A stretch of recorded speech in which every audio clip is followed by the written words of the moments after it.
So let's get to the last section. How to get out of denial. Well, the answer is quite simple, really. Do the opposite of what you do to get into denial. Right? Simple but hard to do, perhaps. But first thing is breathe. Why breathe? Because when you breathe, you're allowing emotion to flow. That's the whole reason why we're in denial, is because we don't want our emotion to flow. So when we're breathing into our diaphragm and we're filling up our body with air, we're allowing our emotion to begin flowing. So that's great. What's next? Pray. Well, even before then, there was actually to set your intentions. Huh? Intention comes from the heart too, by the way. So look at your intention. If I get angry, I intend to get angry. I'm intending to get angry to get away from an emotion. And I want to get away from that emotion. Tell yourself the truth. This is what your intention is. I want to get away from my emotion, so I'll use anything in my power to do it. I'll use drugs, drink, whatever, or I'll use all these nice things that everybody judges as nice to get away from my emotion. I'll do whatever I can to get away from it. Yep, I'm just avoiding my emotion. You know, then go down the track of asking yourself, do you want to keep doing that? And set your intention, your feelings, to be different. Do you want to keep doing that? No, well, I don't want to keep experiencing the pain of avoiding my own emotion all the time. So set your intention differently. So when you... Sorry, can you do it intellectually, or does it have to be... Always emotional. It can't be done intellectually. So if you're numb, yeah, which you might have a problem with, it's going to be hard to set the intention. Yes, very difficult. So firstly address the emotions that you're trying to shut down by being numb. Right. Does that make sense? Let yourself feel the emotions that are underneath the numb. Yeah? And even just let yourself feel numb, even. You know, let yourself sit with that and tell yourself the truth about that first. And then go deeper and deeper and deeper into that emotionally. I have the other problem that the anger hits me and I explode. Yeah, because you want to explode. It's like that quick. There's not even any force. It's just... No, there is a thought. There is a feeling. There's a feeling of, I want to get away from why I want to protect myself, and the anger is the best and fastest possible way for me to protect myself in this situation. So your anger is a choice. You follow me? Sorry? Is it a type of diversion? It's a diversion from the real thing, the real problem. So go into the anger, that's fine. Go into the anger, punch, kick, whatever, get a bag, and just get stuck into the anger and keep telling yourself, why are you doing this? It's deeper than this, it's deeper than this. Right? But do it, get involved with actually expressing the emotion fully. Yeah? So what else is on the list? Pray. Be honest with God. God, stuff you. I don't want to connect with you. I'm sick of hearing about you. Right? Say the truth if that's how you feel. Right? If that's how you're feeling about God, say it to God. Be honest with God. Be honest with God about your intention as well. If my intention is to deal with my emotions, set your intention and pray about that. I'm setting my intention. I want to make a contract with you, my Father, that every time I haven't set my intention, you show me. You know, set your intention with God. Pray about things with God. Let yourself identify within yourself what's going on and speak the truth, at least to God, about it. What else? Talk to your spirit friends. Yeah. Your spirit guides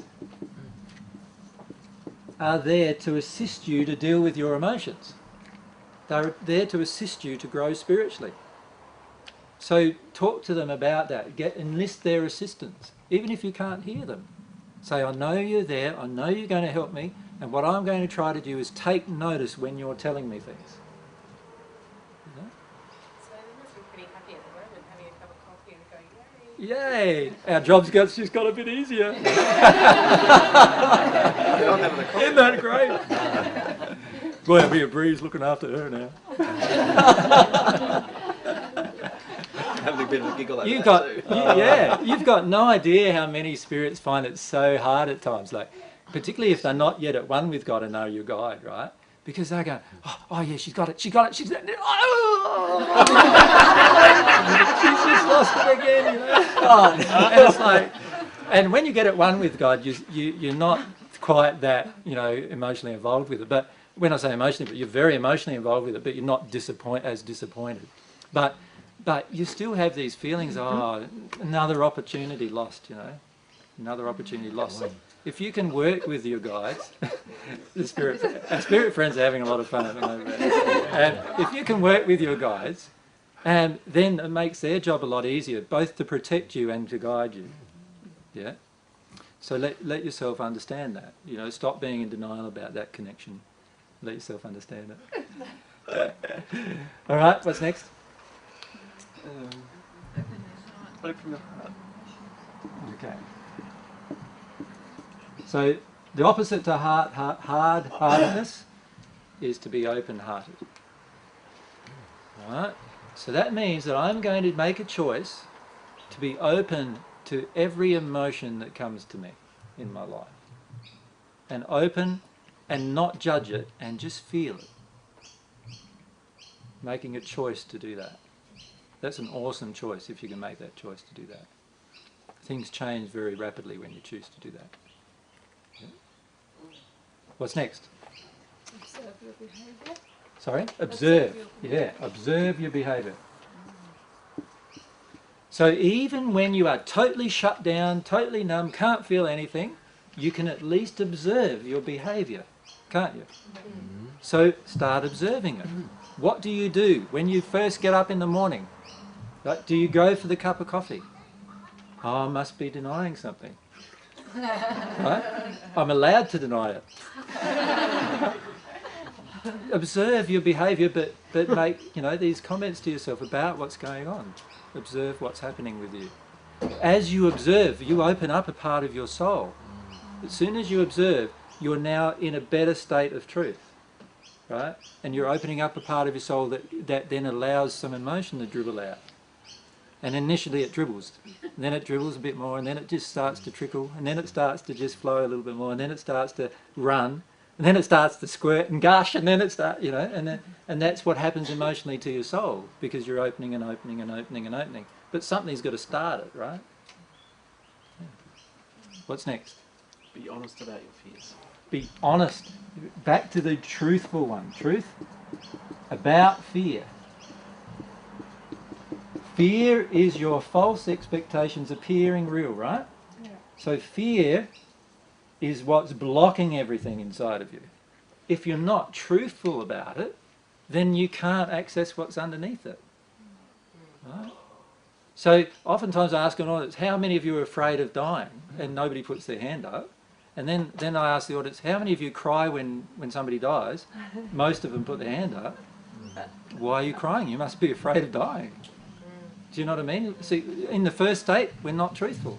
We weren't truthful with us. There's an emotion in us of grief. There's this fear associated with it. There's false beliefs appearing real to us associated with that particular belief that we need to release. And we're often not truthful about them. And if we're not truthful about them, we will never release them. Yeah. What's next? Law of attraction. Okay, instead of avoiding your law of attraction, start noticing it, right? Wow, excuse me. Wow, that was amazing. You should have seen the other day, right? The other day, just in my left side of my body, I injured my feet, I injured my hand, and my eye started flickering, my left eye, and there's a little tiny growth that began on my left eye as well, a cataract growth. Just began, just out of nowhere. Gee, it's amazing, isn't it? That's my law of attraction. It's all happened in one day. What do you reckon it might be about? Feminine. Left side, feminine. Your soulmate. With how I'm seeing things, anger. It was about a lot of my soulmate stuff. So I need to get into that, right? But, wow, law of attraction is awesome. How many of you have awesome law of attractions? We all have awesome law of attractions. Everything's happening in our lives just to actually expose the emotions within it, right? Go for it. Understand that. And you know, the more you do that, the less the law of attraction needs to be harmful. Because it's the more you deny that the stronger law of attraction events occur. Right? You know what's fantastic? When the law of attraction changes. That is a and you beautiful feel time, it isn't it? change. Like you deal with the emotion and bang, you can feel the law of attraction change, and within a few minutes everything starts changing on that issue around you. You think, wow, I've just dealt with something. Wow, you know, it's like awesome. So the key is to bear in mind that your law of attraction is telling you when you've just dealt with something as well. And that's really great. When your law of attraction changes, you know, wow, I've just gone for a causal. That's a common statement nowadays. Let's go causal. Let's go causal.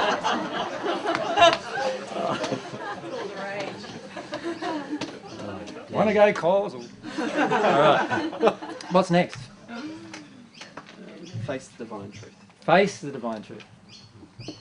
You see, what we often do is we avoid the divine truth. In other words, we avoid what God's truth is on the matter. You see that? So, you know, what is God's truth? Would God want you killing animals? What do you feel? You know, what would God's truth be? He created them. Do you think He creates something just for you to destroy it? Now, it's okay if it's going to be replicating, if it's reproducing, that's fine. But if it's not going to be reproducing because you just killed it, is that so fine? From God's perspective, do you think? Would God want you to waste God's creative energy like that? You know, ask yourself these kind of questions. And at the start, you won't know what God wants, but you can work a lot of things out based on what you would want for your children, for example. Just by asking you, would I do this with my child? Well, why would I believe God would do it with me? Those kind of questions. Face the divine truth. Face what God's truth would be. Right? This is all progressive state too. You can't just do all of this all at once, can you? It's just a matter of working your way through these things. What's next? Follow your passions. Yeah.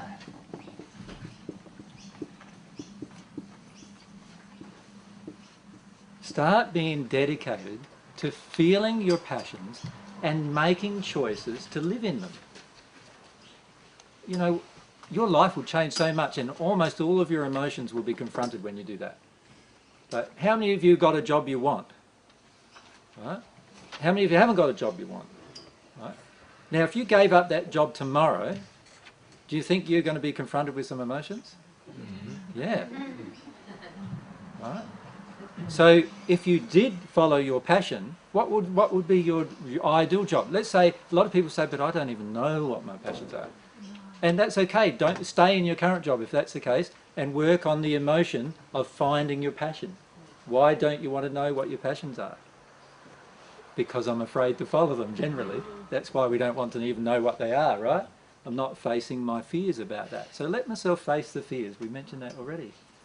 What's next? Follow the desires that are harmonious with love. Okay. Follow desires harmonious with love. In other words, do them. So is having sex harmonious with love? Depends. Well, it depends, doesn't it? Like, if I'm basing it on an injury inside of myself and I'm needing some emotional satisfaction or neediness from the other person, is it now based on love? So don't do it. And ask yourself what's going on, what's the addiction? But what about if you're wanting sex and it is based on love? Well, then go for it. Even kinky sex? Even kinky sex. What's kinky sex?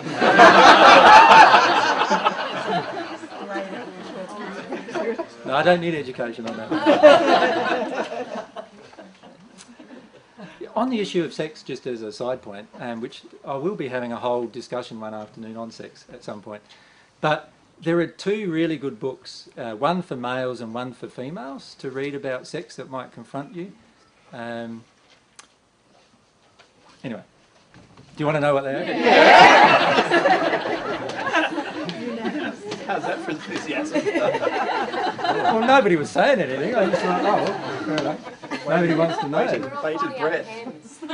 All right, and the female one is called Female Ejaculation and the G-spot. by Deborah. By the way, I don't necessarily agree with all the morals in these books, all right? By Deborah, I think it's Sundale or something like that. Deborah, I think it's Deborah Hennons. Awesome book, I feel. A really good book showing how female sexual response, and male sexual response for that matter, are very much connected with your emotional state, right? And what's going on inside of you emotionally.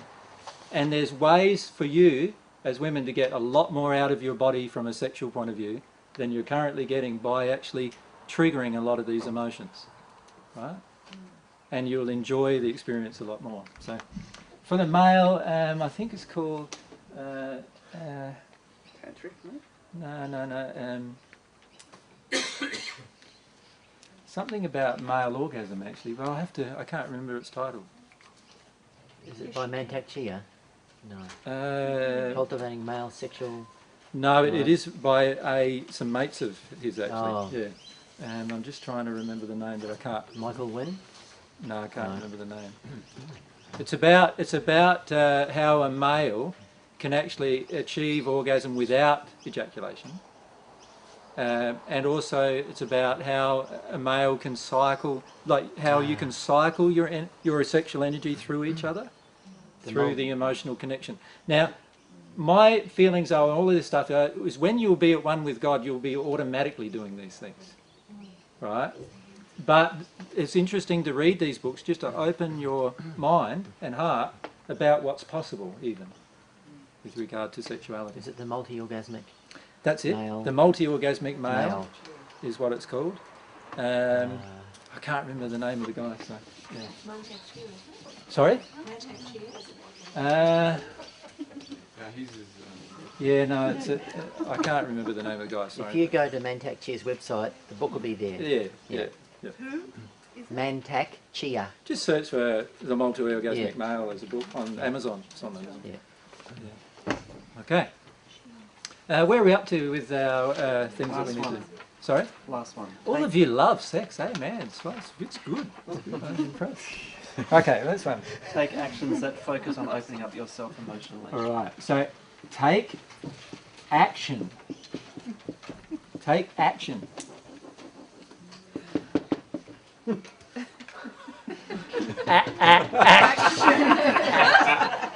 Right. So what do? Often what we do is we talk about this so much and we don't do anything. Why? Because we're afraid. See, when you take action, automatically your emotions will be triggered. Right? But we won't they? If you go home tonight and tell your partner all the secrets you've been holding from them for the last 30 years, don't you think a few emotions will don't you think that? So go for it. It's going to open you up really well. Right? But if you don't act, of course you're not going to be creating events that will trigger you emotionally. You see, a lot of times we sit in our nice little comfortable cocoon life, which is really, in the end, a little prison of our own construction, right? With all these bars around, and we say, oh, I'm pretty comfortable, but we're also so afraid we can't walk out of the prison.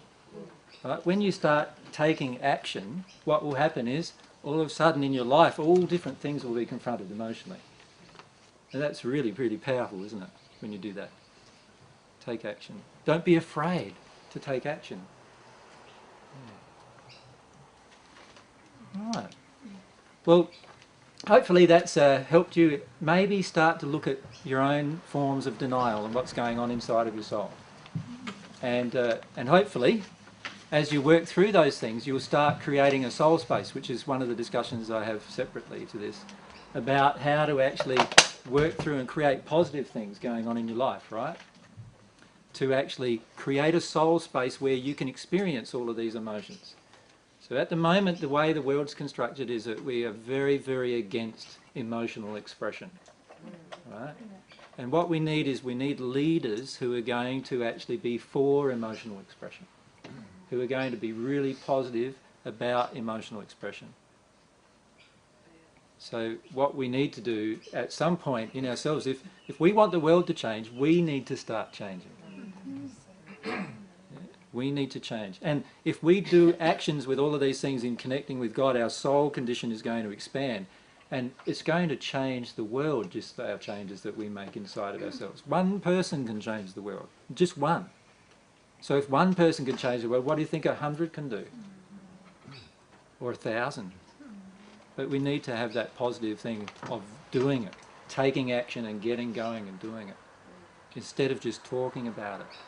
And many of you are feeling these wonderful feelings when you come, of feeling positive and feeling like connections with your soul, and a lot of your questions getting answered, right? All of that's happening. But ask yourself now, am I putting this into practice in my own life? Because when you do that, that's when all of the emotional errors will be confronted, and it's also when you're putting love into action. And you change the world by putting love into action.